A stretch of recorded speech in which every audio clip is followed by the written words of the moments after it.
বিসমিল্লাহির রহমানির রহিম। একাদশ শ্রেণীর প্রিয় শিক্ষার্থীবৃন্দ, আসসালামু আলাইকুম।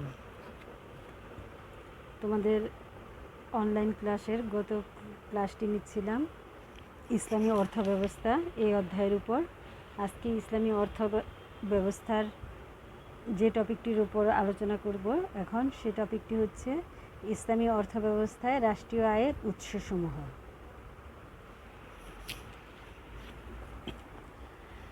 ইসলামী অর্থব্যবস্থায় রাষ্ট্রীয় আয়ের উৎসসমূহ। প্রথমে বাইতুল মাল। ইসলামী রাষ্ট্রের কেন্দ্রীয় আর্থিক প্রতিষ্ঠান হচ্ছে বাইতুল মাল। রাষ্ট্র সংক্রান্ত যাবতীয় কর্মকাণ্ড পরিচালনা এবং কার্যকরী করতে হলে ইসলামী রাষ্ট্রের ধনভাণ্ডারে বিপুল অর্থ থাকার প্রয়োজন রয়েছে। ধনভাণ্ডারের সংরক্ষিত স্থানের নাম বাইতুল মাল। তোমাদের আমি পড়াচ্ছিলাম বাইতুল মাল সম্পর্কে। ইসলামী রাষ্ট্রের আয়ের উৎসসমূহের মধ্যে বাইতুল মাল, যেখানে রাষ্ট্রীয় আয়ের উৎসসমূহ জমা করে রাখা হয়, যেটি ইসলামী রাষ্ট্রের কেন্দ্রীয় ব্যাংকের কাজ করে। সেই কেন্দ্রীয় ব্যাংককে ইসলামী রাষ্ট্রে বাইতুল মাল বলা হয়। কেন্দ্রীয় বাইতুল মালের অধীনে স্থানীয় ব্যয় নির্বাহের জন্য জেলা ও থানার তথা রাষ্ট্রের অধস্তন উপকেন্দ্রীয় পৃথক পৃথক বাইতুল মাল থাকতে পারে। বাইতুল মালের আয় ও ব্যয়ের মূলনীতি ইসলামী শাসন বিধান নির্ধারিত করে দিয়েছে। উক্ত মূলনীতির ভিত্তিতেই বিস্তারিত পরিকল্পনা প্রস্তুত করার দায়িত্ব রাষ্ট্রের অধিনায়ক বা রাষ্ট্রপ্রধান এবং মজলিসে শুরার সদস্যদের উপর ন্যস্ত থাকে। বাইতুল মালে এখন এই বাইতুল মালে আয়ের উৎস কী, বা বাইতুল মালে ইসলামী রাষ্ট্রের কি উৎস থেকে এই বাইতুল মালে অর্থ জমা হবে। ইসলামী রাষ্ট্রের আয়ের উৎসকে প্রধানত 5টি ভাগে ভাগ করা হয়েছে। প্রথম যে ভাগটি হচ্ছে সেটি হচ্ছে জাকাত। মুসলমানগণের নগদ টাকা পয়সা, স্বর্ণরৌপ্য এবং ব্যবসায়ের পণ্য ইত্যাদির ওপর দেয়া শতকরা 2.5% হারে জাকাত প্রদান করা হয়। এই অর্থ ইসলামী রাষ্ট্রের বাইতুল মালে জমা হয়। দ্বিতীয় হচ্ছে উসর। এটা হচ্ছে ভূমির কর, অর্থাৎ ভূমিতে উৎপন্ন ফসলের 10 ভাগের 1 ভাগ অথবা 20 ভাগের 1 ভাগ। এই পরিমাণ অর্থ ইসলামী রাষ্ট্রের বাইতুল মালে জমা করা হয়। তৃতীয়টি হচ্ছে খারাজ। এটি অমুসলিমদের প্রদত্ত ভূমিকর। উসর হচ্ছে মুসলিমদের প্রদত্ত ভূমিকর, আর খারাজ হচ্ছে অমুসলিমদের প্রদত্ত ভূমিকর। চতুর্থটি হচ্ছে ফাই। শত্রু কর্তৃক পরিত্যক্ত সম্পত্তি যা বিনা যুদ্ধে মুসলমানগণের হস্তগত হয় তাকে বলা হয় ফাই। আর পঞ্চমটি হচ্ছে জিজিয়া। জিজিয়া হচ্ছে সামরিক দায়িত্ব হতে অব্যাহতি লাভের নিমিত্ত অমুসলমান নাগরিক কর্তৃক প্রদত্ত নিরাপত্তা কর। অর্থাৎ অমুসলিমরা যে ইসলামী রাষ্ট্রে বসবাস করবে তাদের নিরাপত্তা সরকার কর্তৃক, তাদের নিরাপত্তা দেওয়া সরকারের দায়িত্ব। সেই নিরাপত্তা দেওয়ার বিনিময়ে অমুসলিমরা একটি অর্থ ইসলামী রাষ্ট্রের বাইতুল মালে জমা দিবে। এছাড়া অন্যান্য কিছু উৎস রয়েছে ইসলামী রাষ্ট্রের আয়ের উৎস। সেগুলো হচ্ছে 6 নম্বর কেরাউল আরদ। এটা হচ্ছে সরকারি জমির রাজস্ব। 7 নম্বর হচ্ছে রিকাজ। রিকাজ হচ্ছে গুপ্তধন ও বেসরকারি খনিজ দ্রব্য এবং যুদ্ধলব্ধ ধন সম্পদের 5 ভাগের 1 ভাগ। 8 নম্বর হচ্ছে গরিব। এটি হচ্ছে জনকল্যাণমূলক কাজের ব্যয় নির্বাহ করার জন্য অভাবগ্রস্ত নাগরিকদের জীবন ধারণের প্রয়োজনীয় উপকরণের জন্য নির্ধারিত কর। 9 নম্বর হচ্ছে উসুর, আমদানি ও রপ্তানি শুল্ক। এটা হচ্ছে আমদানি ও রপ্তানি শুল্ক। 10 নম্বর হচ্ছে ওয়াকফ, ধর্মকাজে ব্যয়ের জন্য দান করা সম্পত্তি। 11 নম্বর হচ্ছে আমওয়ালে ফাজিলা, সরকারি খনি ও লাওয়ারিস সম্পত্তি। অর্থাৎ রাষ্ট্রে কোনো খনিজ সম্পদ বা খনি আবিষ্কৃত হলে অথবা কোনো লাওয়ারিস সম্পদ থাকলে, অর্থাৎ যার কোনো ওয়ারিশ পাওয়া যাবে না, সে সকল সম্পত্তি রাষ্ট্রের বাইতুল মালে জমা করা হবে। এগুলো হচ্ছে বাইতুল মালের আয়ের খাত বা ইসলামী রাষ্ট্রের আয়ের খাত। কী কী আয়ের খাতগুলো আবার বলতেছি: জাকাত, উসর, খারাজ, ফাই, জিজিয়া, কেরাউল আরদ, রিকাজ, গরিব, উসুর, ওয়াকফ ও আমওয়ালে ফাজিলা। এবার বলবো ইসলামী মাল বা বাইতুল মালের ব্যয়ের খাত। বাইতুল মালের ব্যয়ের খাত ইসলামী রাষ্ট্রে এই যে অর্থ যেগুলো আয় করা হলো যে সকল উৎস থেকে, এগুলো যে বাইতুল মালে জমা হলো, এগুলো তো এখন রাষ্ট্রের বিভিন্ন কাজে ব্যয় করা হবে। তো কি কি কাজে ব্যয় করা হবে এই অর্থ সম্পদ? 1 নম্বরে হচ্ছে রেফাহে আম অর্থাৎ জনকল্যাণ ও উন্নয়নমূলক কার্যাদি সম্পন্ন করার জন্য। 2 হচ্ছে অভাবগ্রস্ত লোক, শিক্ষা ও সৈন্য বিভাগে কার্যরত লোকদের এবং ইমাম, মুয়াজ্জিন, মুআল্লিম ও মুবাল্লিগগণের বেতন ভাতা প্রদান বাবদ ব্যয়। 3টি হচ্ছে ফকির, মিসকিন, মুজাহিদ, মুসাফির, জাকাত আদায়কারী এবং মুসলিমগণের বেতন ভাতা, যুদ্ধবন্দী ও দাসগণকে মুক্ত করতে ব্যয় হবে এবং ঋণগ্রস্ত ও জামিনদারকে ঋণ ও জামানতের দায় হতে মুক্ত করতে ব্যয়িত হবে। 4 নম্বর হচ্ছে রাষ্ট্রীয় ব্যয় নির্বাহ ইত্যাদি। ইসলামী রাষ্ট্র একটি জনকল্যাণমূলক প্রতিষ্ঠান। কোনো রাষ্ট্রই অর্থ সম্পদ ছাড়া চলতে পারে না। ইসলামী রাষ্ট্র তার জনকল্যাণ, শিক্ষা, স্বাস্থ্য, প্রতিরক্ষা, ব্যক্তিগত ভাতা, প্রশাসনিক ব্যয়, আপৎকালীন ব্যয় ইত্যাদি খাতে অনেক অর্থ ব্যয় করে থাকে। সুতরাং ইসলামী রাষ্ট্রকে এসব ব্যয় সংকুলানের জন্য অর্থ সংস্থান করতে হয়। ইসলামী অর্থব্যবস্থায় রাষ্ট্রীয় আয়ের প্রধান উৎসগুলো হচ্ছে জাকাত, উসর, খারাজ, সদকা, খুমুস ইত্যাদি। এবার ভূমি রাজস্ব সম্পর্কে আলোচনা করব। ইসলামী রাষ্ট্রে যে ভূমি থেকে কি কি রাজস্ব আদায় করা হয়। রাষ্ট্রের সকল প্রকার ভূমির ভোগ ব্যবহারের বিনিময়ে রাষ্ট্র নাগরিকদের কাছ হতে যে কর আদায় করে তাকে ভূমি রাজস্ব বলে। তাহলে ভূমি রাজস্ব কাকে বলে? রাষ্ট্রের সকল প্রকার ভূমি ভোগ ব্যবহারের বিনিময়ে, অর্থাৎ জনগণ রাষ্ট্রের যে সকল ভূমি ভোগ করে ব্যবহার করে তার বিনিময়ে নাগরিকদের কাছ থেকে রাষ্ট্র যে কর আদায় করে তাকে ভূমি রাজস্ব বলে। ভূমি রাজস্বকে 2 ভাগে ভাগ করা হয়েছে। 1 নম্বর হচ্ছে উসর আদায়। যে ভূমির মালিক মুসলমান এবং প্রাকৃতিক উপায়ে ফসল উৎপন্ন করে সেসব জমির উৎপাদিত ফসলের 1/10 কর জাকাত হিসেবে দিতে হয়। আর যে জমিতে ফসল উৎপন্ন করতে কৃত্রিমভাবে সেচ করতে হয় সেসব জমির ফসলের 20 ভাগের 1 ভাগ হারে কর দিতে হয়।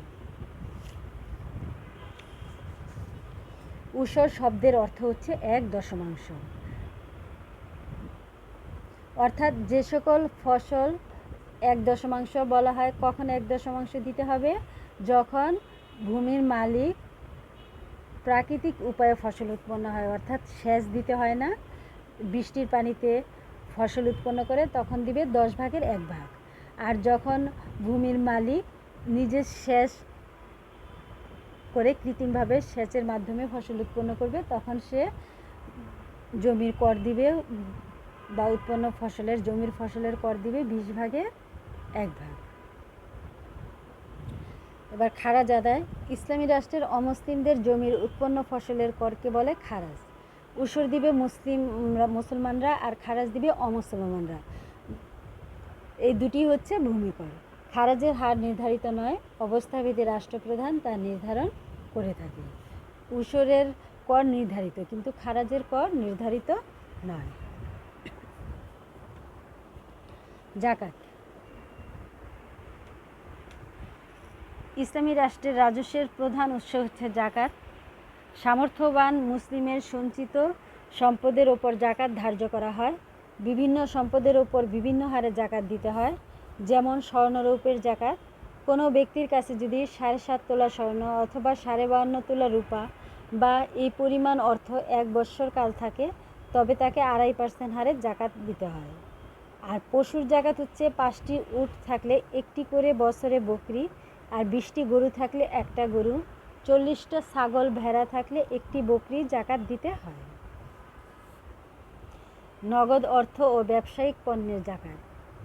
ব্যবসায়ের উদ্দেশ্যে কোনো পণ্যের মূল্য যদি নিসাব পরিমাণ হয় বা নগদ অর্থ যদি নিসাব পরিমাণ থাকে, তাহলে তা থেকে 2.5% হারে জাকাত আদায় করতে হয়।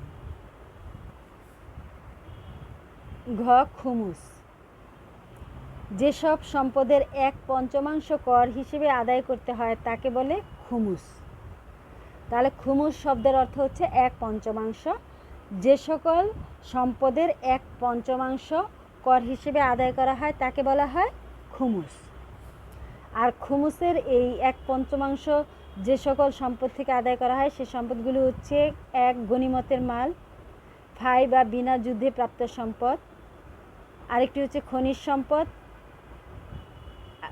আরেকটি হচ্ছে সামুদ্রিক সম্পদ। 5 নম্বর হচ্ছে মালিকানাবিহীন সম্পদ। এই সম্পদগুলো থেকে 1/5 হারে কর রাষ্ট্রীয়ভাবে আদায় করা হবে। গনিমতের মাল কিভাবে আদায় করা হবে? কাফির মুশরিকদের বিরুদ্ধে যুদ্ধে জয়ী হবার পর মুসলমানদের হাতে যেসব যুদ্ধলব্ধ সম্পদ আসে তাকে গনিমতের মাল বলে। তাহলে গনিমতের মাল কাকে বলে? মুসলমানগণ যখন কোনো কাফির বা মুশরিক রাষ্ট্রের বিরুদ্ধে যুদ্ধ করে এবং সে সকল কাফির মুশরিকদের কাছ থেকে যুদ্ধলব্ধ যে সম্পদ আসে তাকে গনিমতের মাল বলে। এই গনিমতের মালের 1/5 রাষ্ট্রীয় তহবিলে জমা দিতে হয়। ফাই বা বিনা যুদ্ধে প্রাপ্ত সম্পদ। কাফির মুশরিকদের কাছ থেকে বিনা যুদ্ধে যে সম্পদ পাওয়া যায় তার 1/5 রাজস্ব হিসেবে জমা দিতে হবে। 3 নম্বর হচ্ছে খনিজ সম্পদ। রাষ্ট্রের যদি কোনো খনিজ সম্পদের সন্ধান পাওয়া যায় বা গুপ্তধনের সন্ধান পাওয়া যায় তাহলে সেখান থেকে 1/5 রাজস্ব হিসেবে জমা দিতে হবে। সামুদ্রিক সম্পদ। আহরিত যাবতীয় সামুদ্রিক সম্পদের 1/5 রাজস্ব হিসেবে আদায় করতে হয়। 5 নম্বর হচ্ছে মালিকানাবিহীন সম্পদ। যেসব সম্পদের মালিক বা উত্তরাধিকারী নেই সেসব সম্পদ রাষ্ট্রের বাইতুল মালে জমা করা হয়। অর্থাৎ যার কোনো ওয়ারিশ থাকবে না সে সকল সম্পত্তি রাষ্ট্রের বাইতুল মালে জমা করতে হবে। এই উপরিল্লিখিত খাত ছাড়াও রাজস্ব হিসেবে আরও কতিপয় খাত রয়েছে, যেমন কর, জিজিয়া কর। ইসলামী রাষ্ট্রের অনুগত অমুসলিম সচ্ছল নাগরিকদের নিকট হতে রাষ্ট্রের প্রয়োজন মেটাবার উদ্দেশ্যে এবং তাদের জীবন সম্পদসমূহের হেফাজতের জন্য নির্ধারিত করকে জিজিয়া বলে। খ. বনজ সম্পদ। বনে জঙ্গলে যেসব প্রাকৃতিক বনজ সম্পদ আছে তাও রাষ্ট্রের সম্পদ। রমজান মাসের শেষে ঈদের দিন প্রত্যেক সামর্থ্যবান মুসলিমের ওপর পরিবারভুক্ত সকল সদস্যের মাথাপিছু নির্ধারিত সাদগাতুল ফিতর আদায় করতে হয়, এটাও রাষ্ট্রীয় আয়। গ. আমদানি রপ্তানি শুল্ক। খলিফা ওমর রাদিয়াল্লাহু আনহু এর খিলাফতকালে এ প্রকার কর ধার্য করা হয়। তিনি মুসলিম নাগরিকদের কাছ থেকে 2.50% হারে 2.5% হারে, জিম্মিদের কাছ থেকে 5% এবং অমুসলিম ব্যবসায়ীদের কাছ থেকে তাদের নিজেদের দেশে যে হারে শুল্ক আদায় করা হয় সে হারে কর আদায়ের নির্দেশ দেন। এটাই আমদানি রপ্তানি শুল্ক। ঘ হচ্ছে জরুরি পরিস্থিতিতে কর। ইসলামী রাষ্ট্রের বাইতুল মাল যদি হঠাৎ করে শূন্য হয়ে যায় বা প্রাকৃতিক দুর্যোগ মোকাবেলা করার জন্য অতিরিক্ত অর্থের প্রয়োজন হয় বা বৈদেশিক আক্রমণ প্রতিহত করার জন্য অর্থের প্রয়োজন হয় তখন রাষ্ট্র তার নাগরিকদের ওপর নতুন কর আরোপ করতে পারে। এ ধরনের করকে বলে জরুরি পরিস্থিতিতে কর। আর এক ধরনের কর হচ্ছে সামরিক কর। সামরিক প্রয়োজনে ইসলামী রাষ্ট্র প্রয়োজন মাফিক নাগরিকদের কাছ থেকে সামরিক কর আদায় করতে পারে। ইসলামী রাষ্ট্র একটি জনকল্যাণমূলক রাষ্ট্র। এ রাষ্ট্র জনগণের কল্যাণে কর ধার্য করে থাকে, প্রয়োজনের অতিরিক্ত কর আদায় করে না। এসব কর রাষ্ট্র তার নাগরিকদের সুখ শান্তি ও সমৃদ্ধির জন্য ব্যয় করে।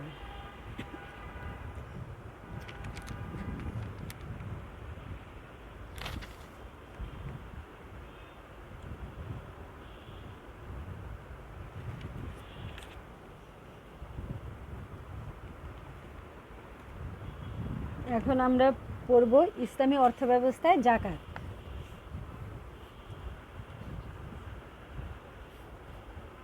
জাকাত হচ্ছে ইসলামী অর্থব্যবস্থার মেরুদণ্ড। জাকাত ইসলামের তৃতীয় স্তম্ভ। ঈমান ও নামাজের পরই হচ্ছে জাকাতের স্থান। জাকাত হচ্ছে একটি অর্থনৈতিক ইবাদত। মহানবী সাল্লাল্লাহু আলাইহি ওয়াসাল্লাম জাকাতকে ইসলামের সেতু বলেছেন। জাতীয় জীবনের বহু বিষয় এ জাকাতের উপর নির্ভরশীল। সুতরাং ইসলামী অর্থনীতিতে জাকাতের গুরুত্ব ও ভূমিকা অত্যন্ত ব্যাপক। জাকাত শব্দের আবিধানিক অর্থ হচ্ছে পূত পবিত্রতা, পরিশুদ্ধি, পরিচ্ছন্নতা, ক্রমবৃদ্ধি বা বেড়ে যাওয়া। জাকাত দান করলে অবশিষ্ট সম্পদ পবিত্র হয়, পরিমাণে বেড়ে যায়, তাই জাকাতকে জাকাত বলা হয়। ইসলামী শরীয়তের পরিভাষায় নিসাব, কোনো নিসাব পরিমাণ সম্পদ যদি মুসলমানের হাতে থাকে, সারা বৎসর তার ব্যয় মেটানোর পর নিসাব পরিমাণ সম্পদ যদি কোনো মুসলমানের হাতে থাকে, তাহলে বৎসর শেষে তাকে একটা নির্দিষ্ট পরিমাণ অর্থ জাকাত হিসেবে আদায় করতে হবে। এই জাকাত আদায়ের পরিমাণ হচ্ছে 7.5 তোলা স্বর্ণ বা 52.5 তোলা রূপা অথবা তার সমপরিমাণ অর্থ সম্পদ যদি ব্যক্তির কাছে থাকে বৎসর শেষে, তবে উক্ত সম্পদের শতকরা 2.5% হারে শরীয়তের নির্ধারিত 8টি খাতে ব্যয় করাকে বলা হয় জাকাত। তাহলে নিসাব পরিমাণ সম্পদ বলতে বোঝায় যে নির্ধারিত পরিমাণ সম্পদ, আর সাহিবি নিসাব বলতে বোঝায় যে নিসাবের মালিক, তাকে সাহিবি নিসাব বলে।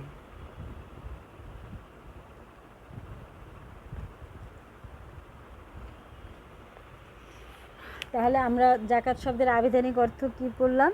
এর অর্থ, প্রধান অর্থ হচ্ছে পবিত্রতা, বৃদ্ধি।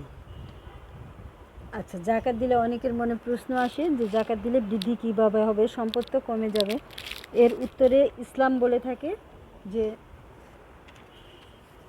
জাকাত দিলে ব্যক্তি যে সম্পদের ওপর জাকাত দেয়, জাকাত দেওয়ার পর তার যে সম্পদ রয়ে যায় তার কাছে, আল্লাহ তাতে বৃদ্ধি করে দেন, তার ওই সম্পদে বৃদ্ধি করে দেন, এভাবে তার সম্পদ বৃদ্ধি পায়।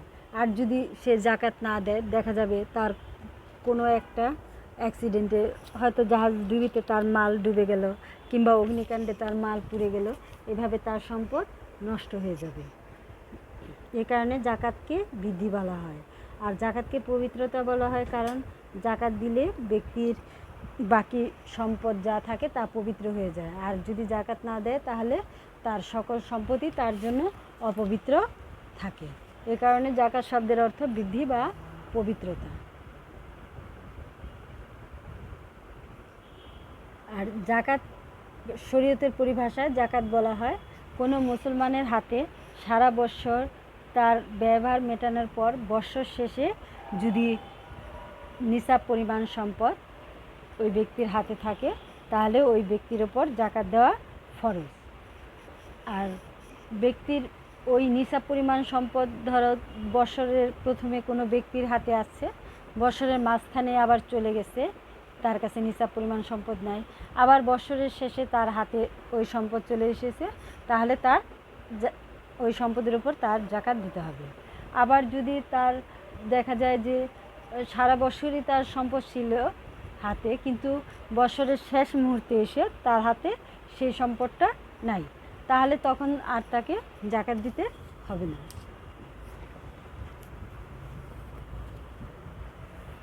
এখন আমরা যে বিষয়টি সম্পর্কে আলোচনা করব সেটি হচ্ছে ইসলামী অর্থনীতিতে জাকাতের ভূমিকা কী। ইসলামী অর্থনীতিতে জাকাতের ভূমিকা সবচেয়ে বেশি গুরুত্বপূর্ণ। সেই ভূমিকাগুলো কি কি আমরা এখানে সংক্ষেপে বলবো। যে বায়তুল মাল গঠনে প্রথমে জাকাতের ভূমিকা হচ্ছে ইসলামী রাষ্ট্রের যে কেন্দ্রীয় ব্যাংক বায়তুল মাল, সেই বায়তুল মালের প্রধান উৎস হচ্ছে এই জাকাতের সম্পদ। সাহিবি নিসাব ধনী ব্যক্তিরা তাদের সম্পদের শতকরা 2.5 ভাগ জাতীয় জাকাত তহবিলে প্রদান করবে এবং ইসলামী অর্থনীতিকে শক্তিশালী করবে। 2. অর্থনৈতিক ভারসাম্য গঠন। ধনী গরিবের মধ্যে যে বিশাল অর্থনৈতিক ব্যবধান তা জাকাতের মাধ্যমে দূর করা যায়। জাকাতের মাধ্যমে ধনী গরিবের মধ্যে অর্থনৈতিক ভারসাম্য আনয়ন করা যায়। এজন্য মহানবী সাল্লাল্লাহু আলাইহি ওয়াসাল্লাম জাকাতকে ইসলামের সেতুবন্ধন বলেছেন। সার্বজনীন অর্থনৈতিক নিরাপত্তা। জাকাত সার্বজনীন অর্থনৈতিক প্রয়োজন পূরণ করে এবং মানুষের অর্থনৈতিক নিরাপত্তা নিশ্চিত করে। অক্ষম ও অসমর্থ সে মুসলিম হোক অমুসলিম হোক সকলকেই জাকাতের অর্থ দিয়ে পুনর্বাসন করা যায়। জাকাতের অর্থ ব্যয়ের 8টি খাত পর্যালোচনা করলে এর সর্বজনীন অর্থনৈতিক নিরাপত্তার রূপরেখাটি স্পষ্ট হয়। যেমন জাকাত ব্যয়ের যে 8টি খাত, সে 8টি খাত হচ্ছে: নিঃস্ব গরিবদের সাহায্য জীবিকার বন্দোবস্ত করা, 2. অভাবীদের সাহায্য জীবিকার বন্দোবস্ত করা, 3. প্রশাসনিক ব্যয় নির্বাহ করা, 4. দাসমুক্ত করা, 5. ঋণমুক্ত করা, 6. নও-মুসলিমদের সাহায্য করা, 7. পথিক মুসাফিরদের কল্যাণ, 8. আল্লাহর পথে কল্যাণমূলক কাজ যেমন সামাজিক ও যুদ্ধ জিহাদের ব্যয় নির্বাহের জন্য জাকাতের অর্থ ব্যয় করা যায়। এই জাকাত ব্যয়ের 8টি খাতকে সম্প্রসারিত করে জাকাতের অর্থ আরও ব্যাপকায়তনে জাতীয় অর্থনৈতিক প্রয়োজন পূরণে কাজে লাগানো যায়। সুতরাং অর্থনৈতিক পরিমণ্ডলে জাকাতের ভূমিকা বিশাল ও বিস্তৃত। অভাব অনটন বিনাচনে জাকাতের অর্থ সম্পদ দিয়ে গরিব দুঃখী আর্তমানবতার অভাব অনটন দূর করা যায়। তাদের জীবিকা যোগানে গুরুত্বপূর্ণ ভূমিকা পালন করা হয়ে থাকে। জাকাতের অর্থের মাধ্যমে কর্মসংস্থান সৃষ্টি করা যায়।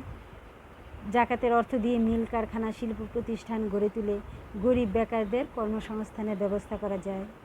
জাকাতের অর্থ দিয়ে যে ব্যক্তিরা ঋণগ্রস্ত হয়ে পড়েছে সেই অর্থ দিয়ে ব্যক্তি সমাজ ও রাষ্ট্রকে ঋণমুক্ত করা যায়। জাকাতের অর্থ প্রদানের ফলে অর্থ কোথাও নির্দিষ্ট একটা জায়গায় জমা হয়ে থাকে না, সকল মানুষের হাতে অর্থ পৌঁছে যায়। এর ফলে মানুষের ক্রয় ক্ষমতা বাড়ে, আর মানুষের ক্রয় ক্ষমতা বাড়লে বাজারেও দ্রব্যের চাহিদা বাড়ে, বাজারে দ্রব্যের চাহিদা বাড়লে আবার উৎপাদন বাড়ে। এভাবে জাকাত ইসলামী সমাজে কর্ম, ভোগ, বন্টন, উৎপাদন ব্যবস্থার উন্নতি সাধন করে। জাকাত অর্থনৈতিক বন্ধ্যত্ব দূর করে।